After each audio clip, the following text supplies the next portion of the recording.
সকলে নির্যাতনের শিকার রাইয়ের সন্তানকে এবার সকলের কাছ থেকে আড়াল করার জন্য রীতিমতো বাড়ি ছেড়ে চলে যাওয়ার সিদ্ধান্ত নিল রাই। হ্যাঁ বন্ধুরা, ভিডিওতে লাইক দিয়ে দেখতে থাকুন। রাই যখন হসপিটাল থেকে ডিসচার্জ নেয় ঠিক সেই মুহূর্তে বাইরে আসা মাত্রই অনির্বাণকে বলতে থাকে যে অনির্বাণ, এবার আমাকে আমার হালে ছেড়ে দাও, আমাকে আমার দিকটা বুঝে নিতে দাও, কারণ আমি কোনো মতেই চাই না যে আমার সন্তানের ভবিষ্যৎ বা আমার ভবিষ্যৎ তুমি আর কোনো মতে আমাদেরকে নিয়ে ভাবনা চিন্তা করো, কারণ এমনিতেই তোমাকে অনেকটা বেশি আমরা জ্বালিয়েছি এবং গোটা মাস জুড়ে তুমি যে এতটা যন্ত্রণা আমাদের জন্য সহ্য করছো তার জন্য সত্যি আমি তোমার কাছে চিরকৃতজ্ঞ, কিন্তু তাই বলে আমি আর তোমাকে আর কোনো রকম কোনো কষ্ট দিতে চাই না। তাই দোহাই তোমার, তুমি এবার অন্তত আমাদেরকে আমাদের হালে ছেড়ে দাও। অন্যদিকে অনির্বাণ বলতে থাকে যে তার মানে তুমি কী বলার চেষ্টা করছো, আমি তো কিছুই বুঝতে পারছি না। তোমার উদ্দেশ্যটাকে তুমি আমাকে স্পষ্ট করে বলবে। হসপিটালেও তুমি ডক্টর সুভদ্রার সঙ্গে দ্বন্দ্বে জড়িয়ে পড়লে এবং এখন তুমি বের হওয়া মাত্রই তুমি আমাকে বলছো যে তুমি কোনো মতেই আমার সঙ্গে আর ফিরতে চাও না। আমি কিছু বুঝতে পারছি না তোমার মতলবটা কী।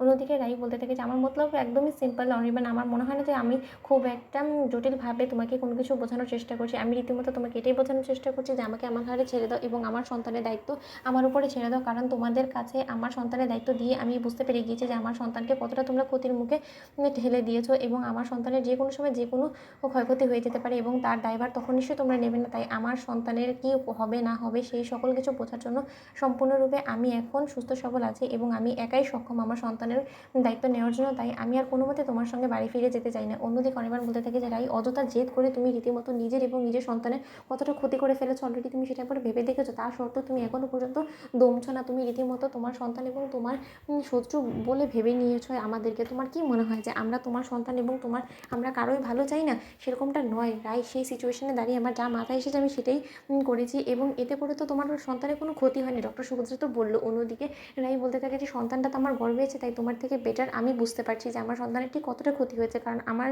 যে সন্তান কিনা কিছুক্ষণ বাদে বাদে ওর উপস্থিতি জানান দিত, এখন সেই সন্তানটা রীতিমতো রেসপন্স করাই বন্ধ করে দিয়েছে। তাহলে এতে করে যে কতটা ডক্টর সুভদ্রা আমার সন্তানকে ক্ষতির মুখে ঠেলে দিয়েছে সেটা নিশ্চয়ই বুঝতে আর আমার বাকি নেই। তাই দোহাই তোমার, তুমি আমাকে আমার হালে ছেড়ে দাও, আমাকে আর তুমি কোনোরকম কোনোভাবে ফোর্স করো না তোমার বাড়িতে নিয়ে যাওয়ার জন্য, আমার পক্ষে সেটা সম্ভব না।